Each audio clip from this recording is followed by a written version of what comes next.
This is a wide shot. Went in the woods. You terrible. Hey guys, welcome to season 2 of A Different View, where we discuss compelling and cerebral topics while engaging the student body. I'm Jarrell Leeper. I have my man Quinton Rice and the two divas, Mariah Mosley and Alannah Covington.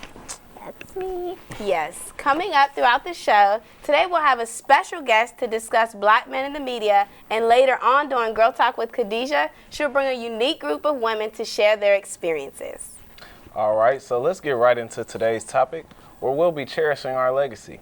We want to bring up a black person that has been influential in today's society that may not be relevant to a lot of other people. Right. So, for example, I brought up a good person. In 2009, a young man named Tony Hansberry was credited for developing a method of reducing the amount of time it takes to perform hysterectomies and potentially reducing the risk of complications after the procedure.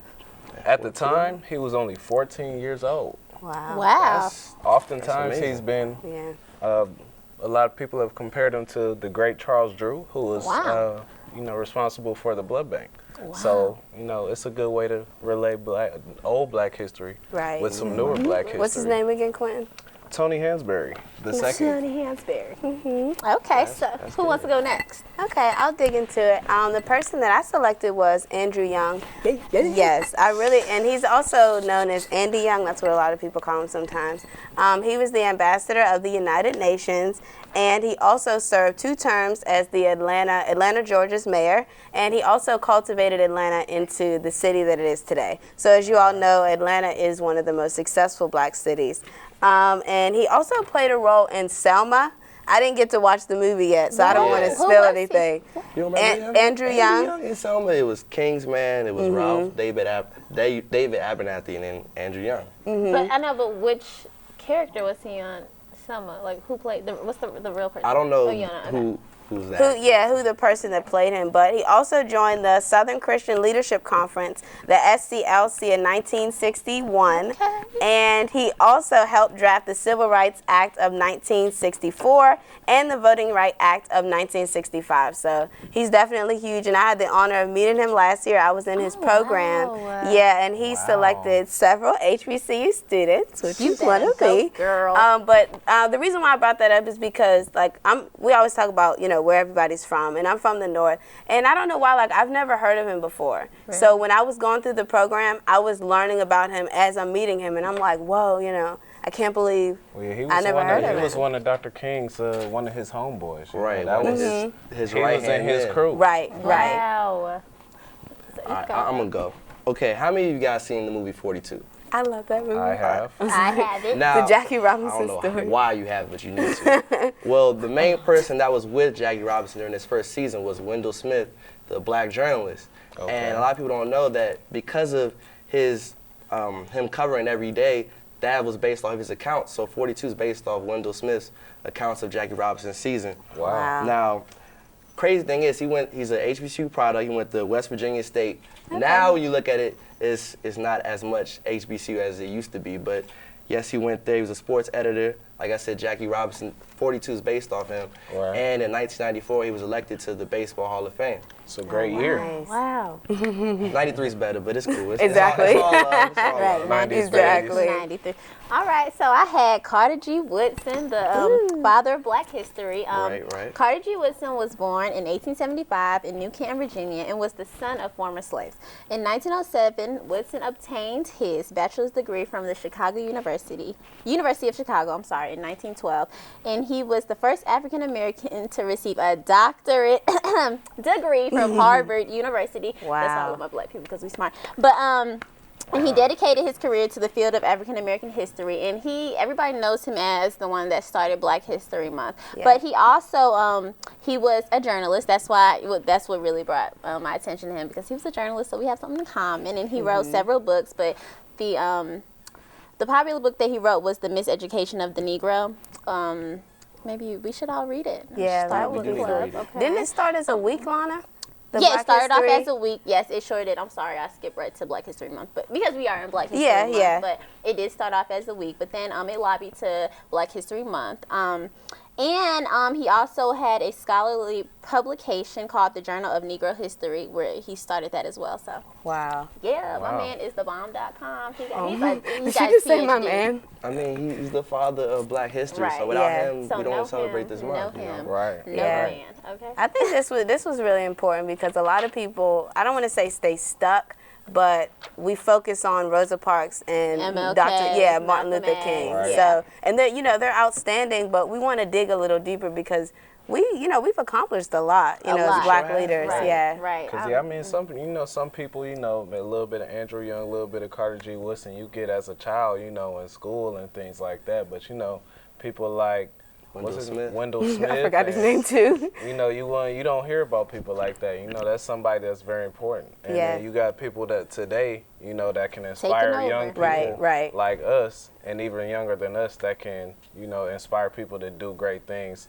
You don't have to wait till you get older. You don't have to wait till you're out of school. Start now. Right. Right, exactly. Today is Be the great. day. Yeah. Today is the day. Because I know I learned something, a little spill here, Yeah, without a doubt. Right. No, I can't reach all the way over there. Because we know our Black history and we're Black and proud. Okay. All right. So thank you guys for tuning in to Cherishing Our Legacy. We're going to be back with Alannah and Jarrell as they interview an English professor with a lot to say. All right. Catch us in a few.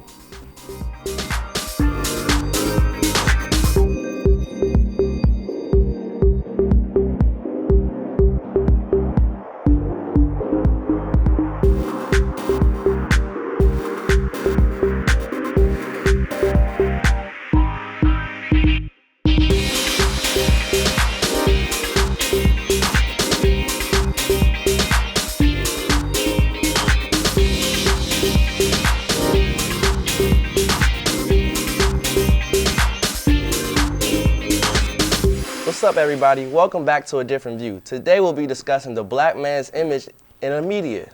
It brings me great pleasure to welcome our special guest on today's show, North Carolina A&T's English professor, Anwar Alston, who will help us further our discussion. But first, introduce yourself. Who are you?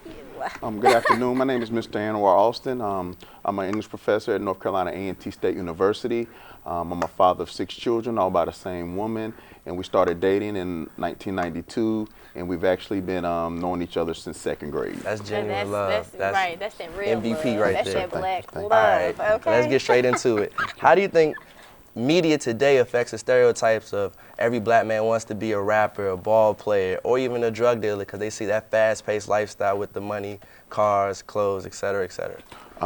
Mr. Leeper, I personally believe that the feeding of the media's image of the African-American male in the 21st century starts in the classroom, and it starts from pre-K at 4 years old. So when you have a person, the professor or the teacher, implanting that knowledge on a young African-American male child at 4 years old, that manifests and it matriculates on into his adulthood. I feel like there needs to be we need to use strategic. We need to use some type of strategy in elementary school and middle school because they always just go for I want to be a rapper, I want to be a singer, I want to play I want to play NFL and be in the NFL and be a basketball player. But we need to have strategies to get, to how can you get here and what are the other options that we need? Because because we're smart and we don't really we need English professors because a lot of us we don't articulate what we want to say. It comes out the wrong way. We don't enunciate. We don't use a lot of that. So when people look at us, they look at us as, no, that's another But so I feel like there needs to be some type of strategy within the classroom. And I agree with you, Ms. Covington. I would personally believe that if the strategy comes from the HBCU college student teaching an African-American male child that 80% of the Black workforce is employed because they obtained their college degree from an HBCU. They should also understand that the sciences, the mathematics, and the health fields are Black African discoveries upon the Western world. So if we teach young children that they are of a group of individuals that have contributed to the uplifting of all of mankind, that will instill in them a sense of pride to become more than the athlete and the entertainer. Right, exactly. Okay, now since you're speaking of strategy, you say you have 6 children, right? Yes, sir. Now, unfortunately, in the past year or so, you heard about the Trayvon Martin, Mike Brown, Eric Gardner. Now, in terms of police brutality, there's the talk that a father has with his sons about what to do if a cop approaches you. Explain, have you done that, and what did you tell your sons? I have had that talk with all of my children, and I'm a friend of police officers, and we're always told to comply first, regardless if you're in the wrong or you're in the right. So I always tell them to comply with the police officers' requests and demands, and then we negotiate from there. Okay. And are you scared for them? No, I'm not. I'm not a person that believes in black victimization. I just know that we have extreme faith in our God, and that they all will come home in one piece. It's just that cops demand a certain level of respect, and no disrespect to the African American community, but we have been programmed through the media not to respect police officers because we instantaneously feel like victims. Right. And we just don't teach victimization. So we do not worry. Now, I do have another question. Now, let's say with how everything's going, progression in society, do you think, that's futuristic, 5 generations from now, you think black, fathers will have that talk with their families about police brutality and stuff like that? Will it still be relevant? Or should it still be relevant? It's a better question. I'm going to give you an honest answer. 5 generations from now, I think black people will be a serious minority, and we will be close to extinction. Really? Yes. Really? Why so? Why Yes. do you think? Well, we need to. That's not what needs to happen. So how can we prevent that? And what would you say we can do? Okay, well, starting now. Well, number one, we need healthy heterosexual relationships because African American women are not having children. Right now, we have an African American community that has a negative birth rate. So white women have the lowest birth rate. Black women are number 2. Number 2 in that situation, we need healthy relationships because heterosexual African American community has the highest HIV/AIDS rate next to the black homosexual man. So when you read those kind of statistics and facts, when your generation of mothers are dying, that's a serious situation that we need to remedy by education that starts in the HBCU classroom as well. Wow. That's real. I mean, it's real, but it hurts my feelings to hear that. Never thought about it like that. I would hope that we wouldn't be extinct. Oof, gosh. Okay. So let's wrap this up. So, yeah. That caught me off guard. You threw a curveball at me. You got that right. But thank you so much for joining A Different View. I wish we had more time to talk because we can do an after clip maybe. But thank you so much for coming out and sharing your knowledge and sharing your time with us. A Different View, the cast of A Different View appreciates that. Thank you so much, Mr. Thank y'all.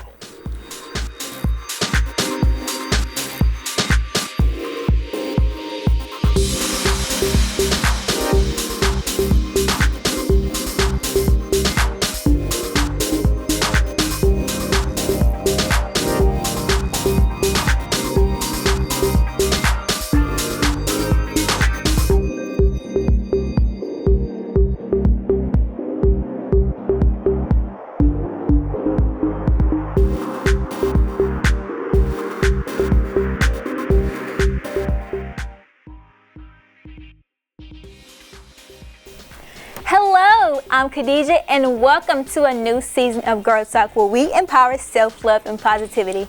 So one of my favorite quotes is, "The only disability in life is a bad attitude." Although we all go through different hardships, it is important to recognize your personal growth and to not compare yourself to others. Joining me today on the show are 3 lovely women who all share a unique story about overcoming adversity. Here we have Imani Payne, a sophomore A&T nutrition student. Imani was diagnosed with vitiligo at the age of 6, which is a skin impairment that produces white patches on her skin. Next, we have Ashley Fisher, a freshman landscape architecture major. Ashley lost her arm in a car accident at the age of 1. And also we have Dr. Ahmad, an A&T professor, also the director of the creative writing program, and an award-winning poet. Wow.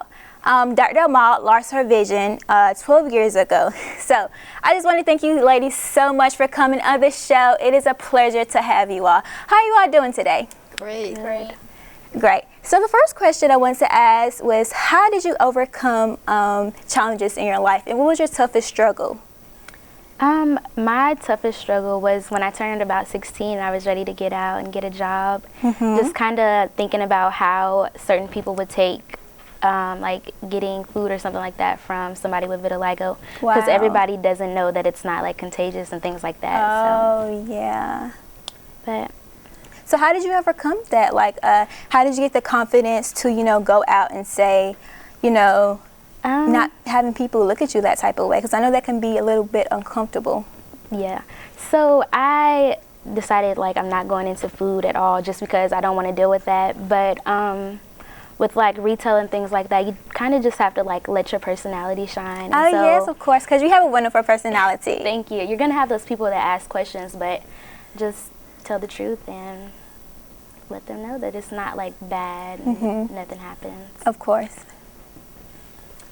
My toughest struggle would have to been grade school, because I used to get teased a lot because I was different, and you know, little kids are quick to point out the obvious. But to overcome it, I just realized that I'm the way God wanted me to be. Of course, yes. And I love myself, and I had to keep telling myself that. And eventually, I actually started loving myself, and I just like who I am now. Of course, you're such a beautiful person, and you're a mother as well. Yes, I am. So what advice would you give to your daughter? You know, we all go through challenges in high school where we sometimes get picked on. So once your daughter, you know, goes through that phase, what advice would you have for her? I would just tell my daughter to be strong and to remember that Mommy loves her and that God loves her too.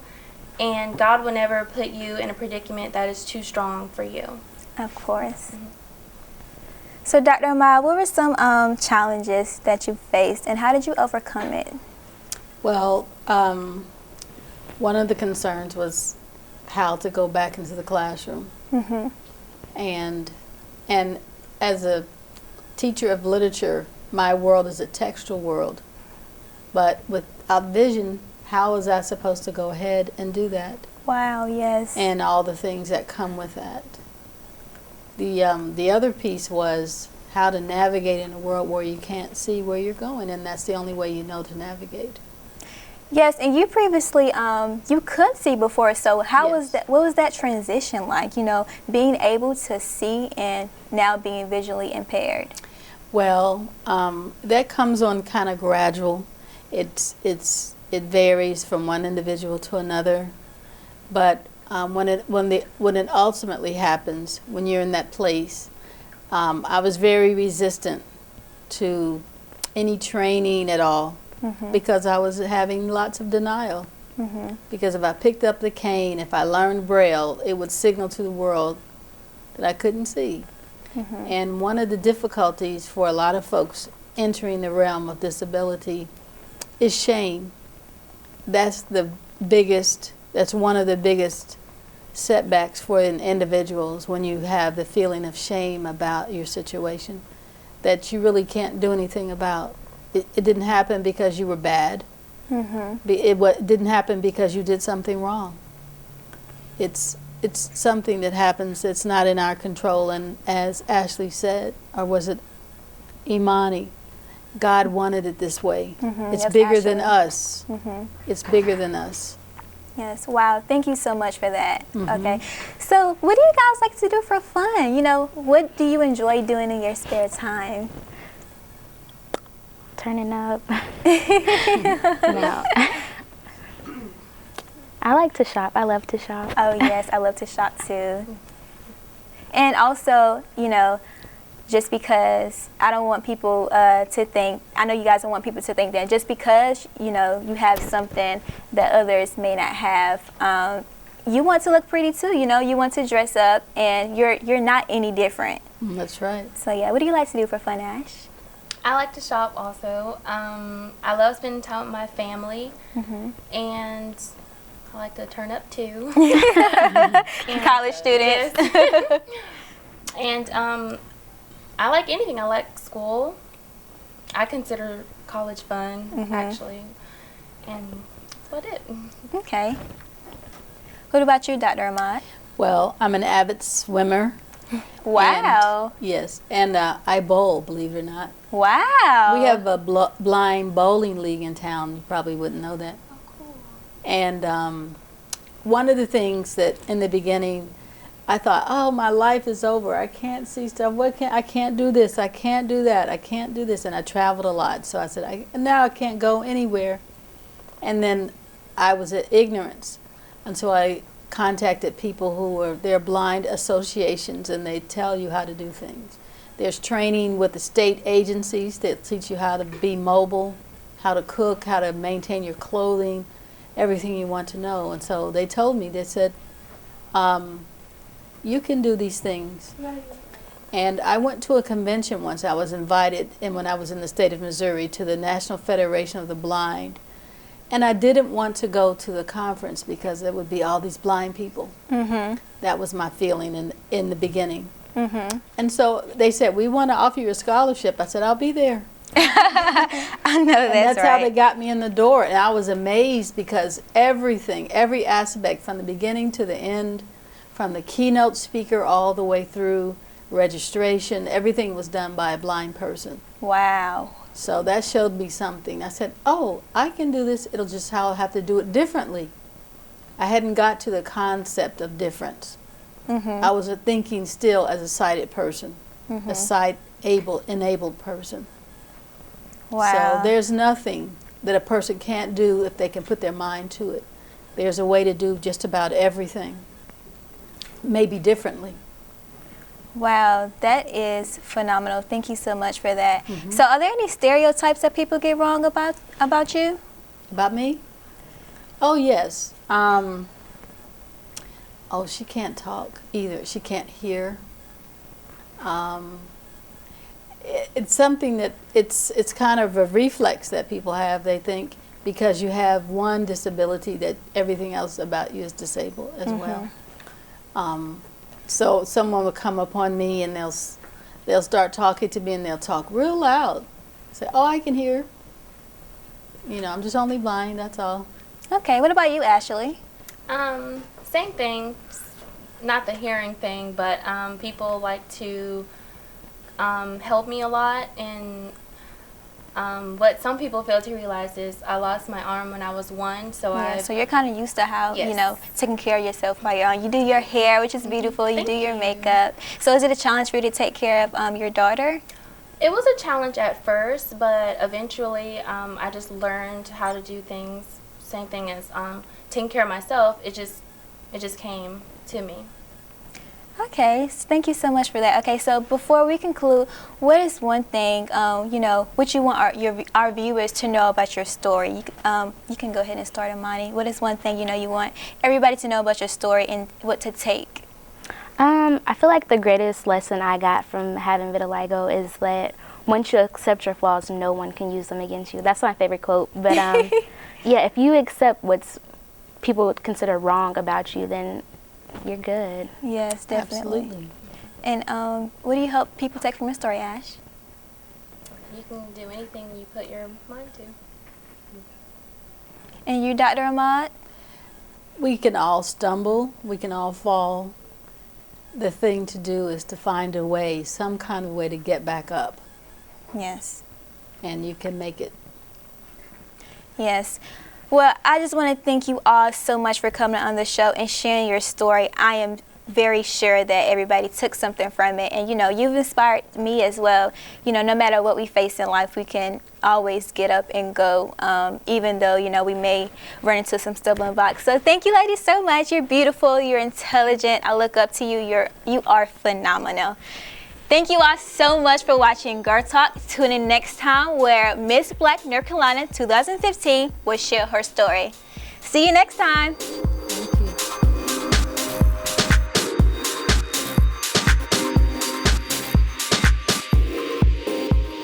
Hey everyone, it's time for our special Valentine's Day edition of Question of the Week. What do singles do on Valentine's Day? Well, I'll put this on Instagram, and I got a few responses. The first one is my man, Dom_Domington_. Find a last-minute date. If you're not trying to go out, you know, go out with other single people. Lord. Driven by discipline, my man Robbie said, I wouldn't treat Valentine's Day any different from any other day. That's just kind of depressing to constantly reflect on it. I'll go about my business, schoolwork, go out with some friends or watch Netflix. And then highly favored, my homegirl Faye, she said make a date for yourself, pamper and treat yourself to a Netflix marathon, your favorite book, or dessert you've been craving, go out with single friends and enjoy yourself. And don't stress about one day a year, you know, just have fun with it. Yeah. I'm excited because I'm going skiing for Valentine's Day. You know, unfortunately, it's not unfortunate. I don't have a Valentine's this Valentine, but it's fine. You know, my father and my brothers, they always send me things, and I'm treating myself to a ski trip, so I'm excited. Well, guys, you know, I had a crazy Valentine's experience. Okay. You know? So let me tell you about this. So I had a girl, right?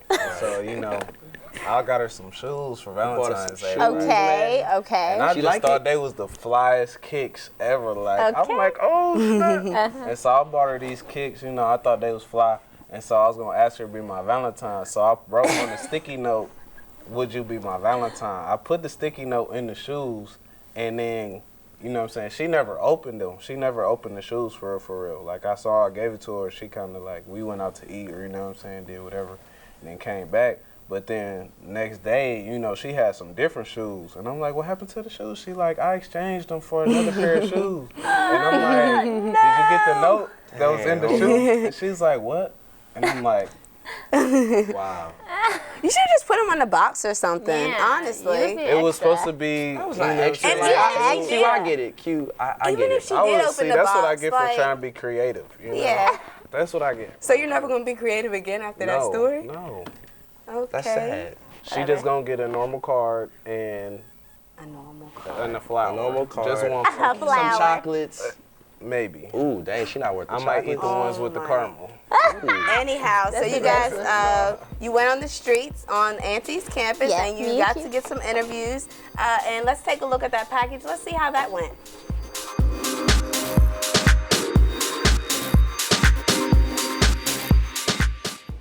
How are you doing? This is Quinton Rice again coming to you for a different view. How are you doing? What's your name? My name is Taylor. All right, how are you doing, Taylor? I'm good, how are you? I'm doing pretty good. So, you know, Valentine's Day is coming up. So, are you single, in a relationship, in a situationship? What would you call it? It's complicated, but by the books, I'm single. All right. So, we have a single lady here.